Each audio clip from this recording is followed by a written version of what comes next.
Okay guys and dolls, good morning, good morning, good morning. Today is a great day. So a while ago I bought a TN4 T200 3D printer. It is a resin printer, as you can see from this, and if I'm honest with you, to begin with, I had a number of issues. So my first issue was that the printer would randomly turn on and off just whenever it felt like. That was really annoying. And there were some issues with the screen, and there were some issues with my VAT as well. Now, what I will say is that TN4, to me, I don't know TN4 particularly well. I don't really know what they're like, how they operate, things like that. I know that I've worked quite closely with Anycubic in the past when I've had issues with my Photon, my other resin printer, and I've found Anycubic's support to be fantastic. You know, they really have sort of actively tried to help me. They've been really responsive and things like that. But then I've also, you know, I've bought things off AliExpress before, and I'm fully aware of the level of support that you normally get.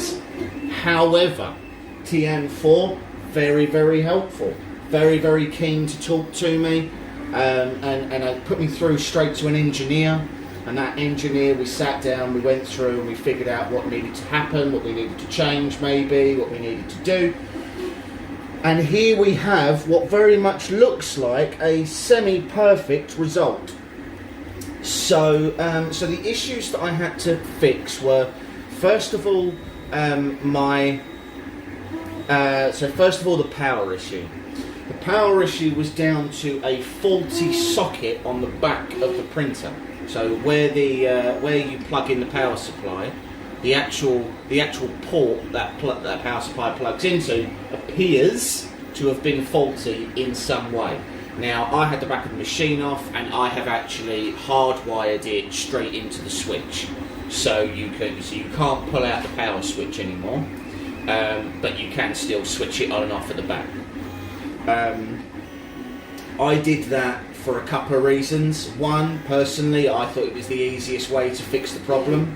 It fixed the problem, so I guess I was right. I didn't want to wait for the power switch. You know, my machine sits down in a cupboard right out of the way, so I don't even need to move it. So solved that problem with that. The second issue was the VAT. Now the VAT has 4 screws, but those screws aren't on each corner. So anyone who's got a Photon will know the Photon has. If I take this for example, say that's the VAT. The Photon holds the VAT down with two screws, one either side. The size of this VAT means that it's actually held with 2 screws in the middle on the T200 and 2 screws at the front. I didn't tighten those enough, and I must have slopped some resin over the side because I got resin on my screen. Now, I've had resin on my Photon before. It's not the end of the world, okay? Your printer isn't broken. You just take the VAT out, and with a flat razor blade, something like...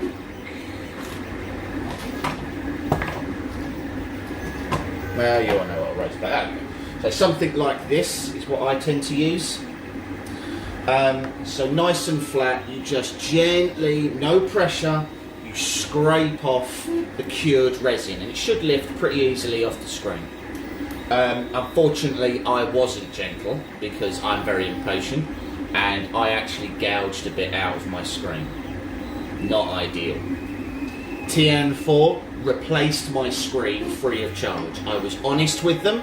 I said to them, look, I'm going to be honest, I've damaged the screen. Trying to take some resin off of it. What can I do? And they said, don't worry, we'll sort you out with a new screen. I was amazed by that because that was 100% my fault. I hadn't screwed the VAT down to create a seal. I hadn't done a good job, and I had gouged the screen out, and they were still looking to support me and help. So anyway, so those things done. Then I had to do some work with nano DLP. So the way that this printer works and the way that it prints is I use Chitubox to lay out my build plate. I also use that to generate my supports. Right? So supports and build plate all done by Chitubox. You do not slice in Chitubox. You export the entire build plate as an STL, and then you upload that STL to nano DLP, and then over the network it transfers it to the machine. There is no external USB port, SD card slot, any of it. It has to be done over the network. It does have Wi-Fi, although you will have to use a hardline Ethernet to set it up in the first instance. Okay? So, to be clear, as with most LCD printers, it does use a Raspberry Pi as part of its brain, as part of its main board, yeah? So, hypothetically, I suppose I could have taken off the front panel and attached a USB stick to it, and I guess it would have worked. I didn't need to, I didn't try, I don't do that, it's fine. I now only ever have to go to this machine when I want to take my prints off of it. So, to this model, as you can see, pretty much fills the entire build plate.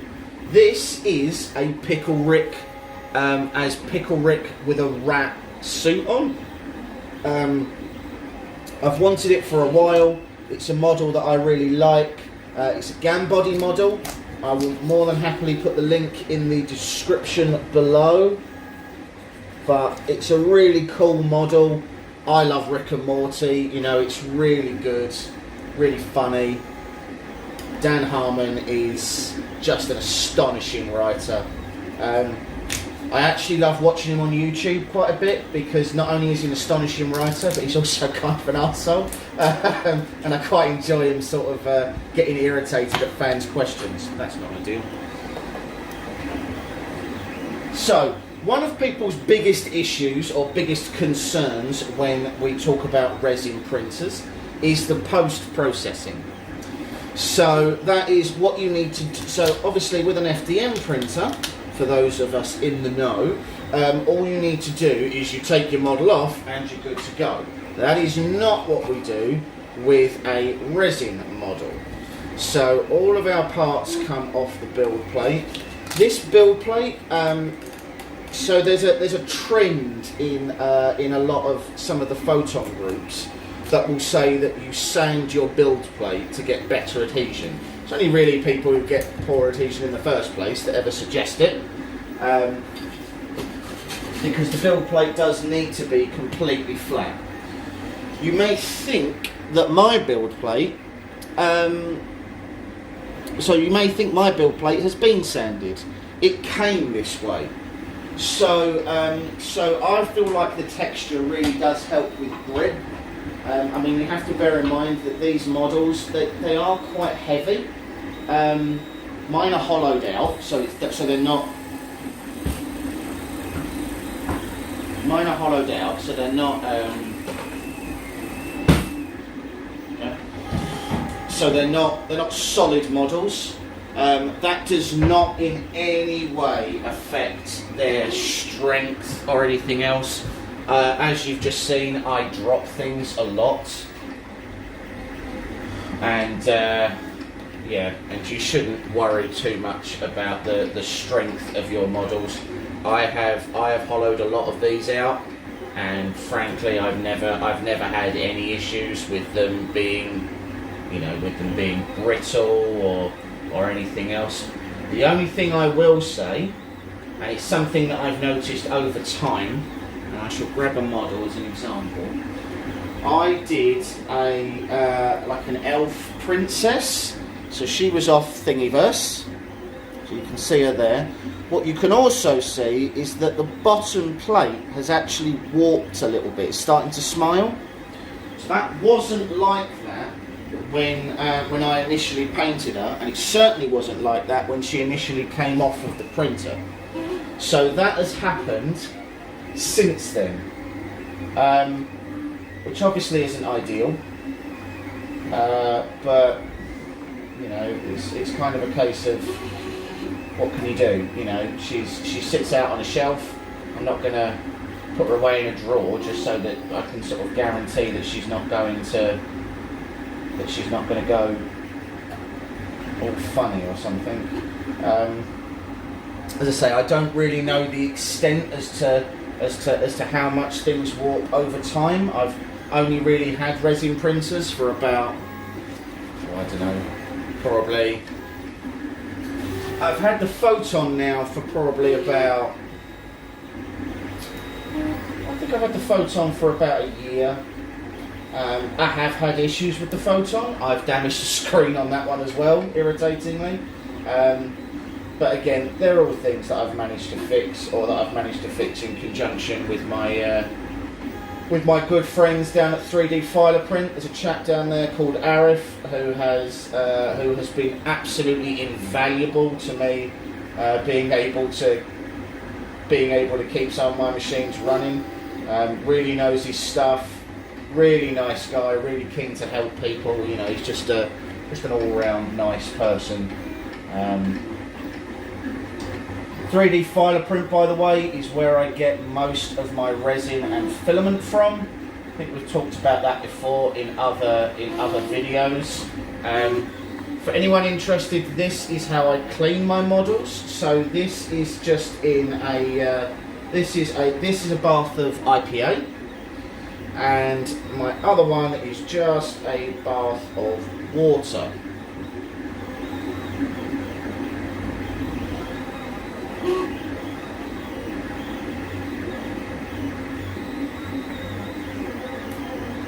So, whilst I love my Photon, and I do love my Photon, it's a brilliant machine. What I will say that isn't necessarily ideal is that is the build volume. So the build volume on a Photon, it is small. There's no two ways about it. It's only a little 5-inch screen. It's, you know, it's not great, and it does limit what you can achieve. And I hate that. You know, I hate sort of having to scale models down to fit into things. The quality that you'll get out of it is absolutely astonishing. But as I say, it's now a case of we'll go through and remove some of these supports now.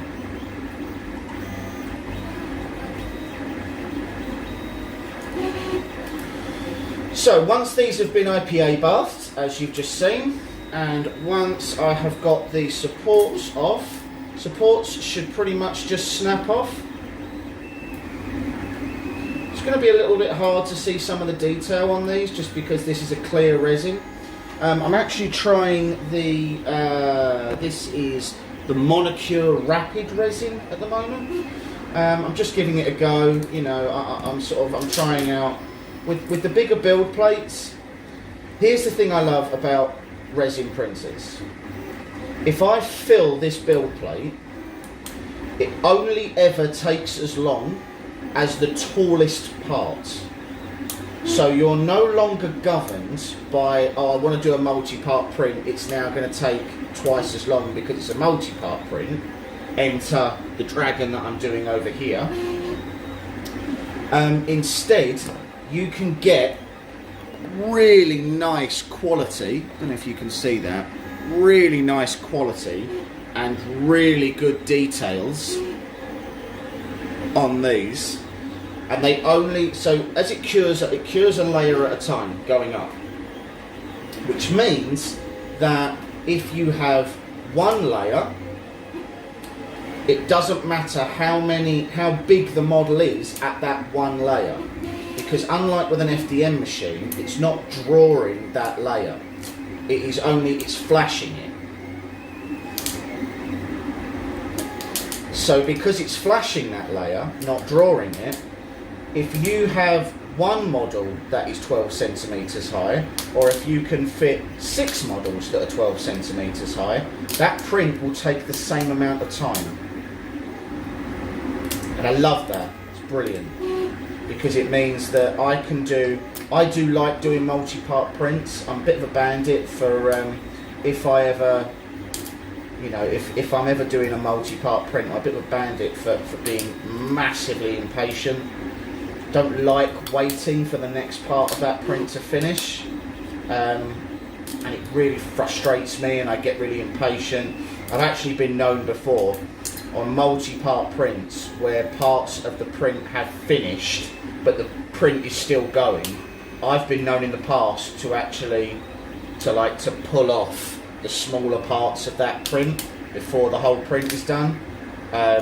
You shouldn't do that. You know, it's stupid. You could end up knocking something, and you can't do anything. You can't put the whole model together or anything else. You know, it doesn't work like that. So there's absolutely no point in me doing that, but I do it anyway. So what I have had on this is I have had a little bit of support failure at the bottom. So what I need to do is I just need to try and get some of that stuff off. This resin's pretty easy to sort of run your clippers across before it is cured.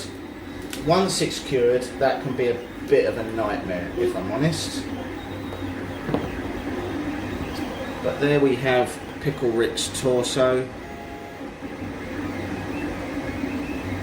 Again, these arms are just so clean. So this is above and beyond the quality you would ever get on an FDM printer. This print at, if I remember rightly, this is a 0.05 layer height. I think I'm doing these on.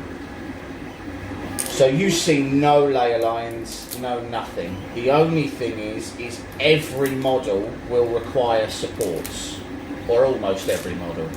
Most models, probably about 90% of them, will require supports. You shouldn't do things really flat on your build plate. You should actually encourage it to put supports on, and so as a result of having supports, you do sometimes get sort of surface dimples. But I like to use these little files, and they come literally a pass with that file, and they will come straight off. Most of these supports, you can see, you can actually just sort of push your fingers in, and they will be removed. Once you've done the IPA bath, and once you've done the water bath, these are absolutely fine to handle. They really are. I touch them all the time. You know, I haven't got any sort of rare diseases or anything else. Nothing fantastically exotics. You know, I don't get headaches all the time or suffer from leprosy or anything else. The smell, I mean, so with this printer and with the Photon, I'm going to be honest and say that I don't notice a smell. These are in my office. I spend a lot of time in my office. I personally, I don't notice any smell with my resin printers. Other people feel differently. Maybe some people are a little bit more sensitive to smells than I am.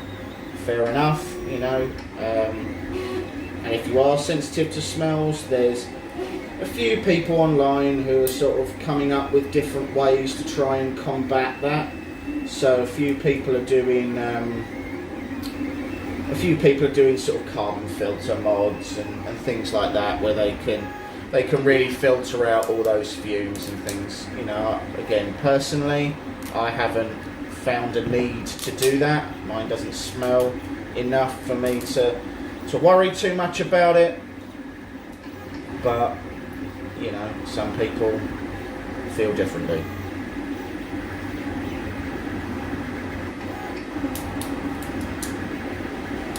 So just going through, getting all these supports off.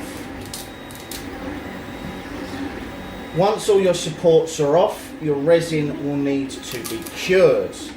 So curing involves a UV light source for, well, depends on how powerful your UV light source is, but normally for about 20 minutes. My friend Mike, who does a channel with me, he has a Photon. He uses a UV bucket. So he's got a bucket that he's run some UV LED strip light around, and he's just literally just done that. He's just run some UV light strip around a bucket, stuck some foil in it, and then he's away pretty much. You know, it doesn't get much more simple than that. So I sort of orientated this so that it would all fit on the build plate, which I probably shouldn't have done. You can actually see that I've had a slight failure here where you can see into the model. So that's not ideal. It happens, you know, so the choices really are to reprint this in a different orientation, or, which is what I will probably do, I will probably just try and use a bit of filler, just to try and close up that hole. You know, it's not a giant, it's a fairly big hole, so I don't know how the filler will look, but we'll certainly give it a try.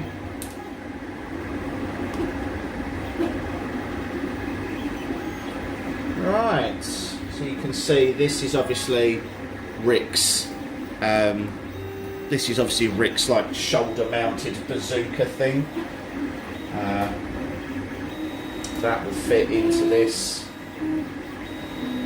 So one thing I have found with a lot of models is the pegs just are worthless. Like they just don't work. I'm going to cut all my pegs off. You can hear them pinging about my office now.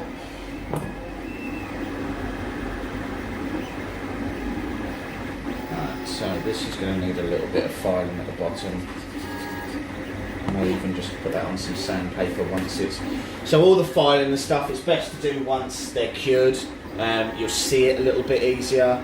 It's a little bit easier to do, but at the same time, it's a lot stronger.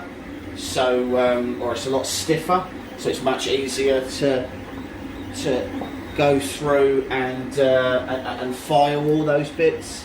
So what we'll do, we'll pop all these down in my UV cupboard, and I will show you what a UV cupboard is. So this is my UV cupboard. I have lined all the sides with, let's turn that off. I've lined all the sides with tin foil, and at the bottom as well. And then at the top there is a UV light which you turn on here.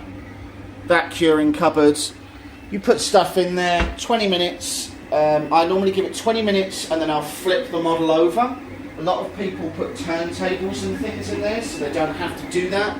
I don't, obviously. So a lot of turntables and stuff. And then I will flip my models over. The model will only cure if it is exposed to UV light. So therefore, if I've laid down my model and I've not got UV light coming at it from 360 degrees, then we could have a problem where, you know,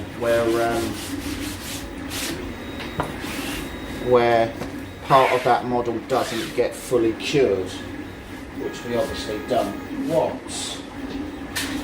So, for anyone else interested, this is the base.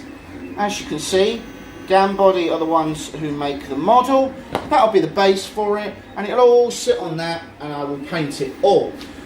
Because Pickle Rick is obviously a cartoon character, what I will probably do is I will probably paint this separately before I assemble it. Because it's a cartoon character, they're generally, you know, their colours are quite, they're very monocoloured. There's not a great deal of shading and things like that because it is a cartoon and it's not, you know, it's not supposed to be, you know, it's not supposed to get loads of shadow or loads of detail and stuff.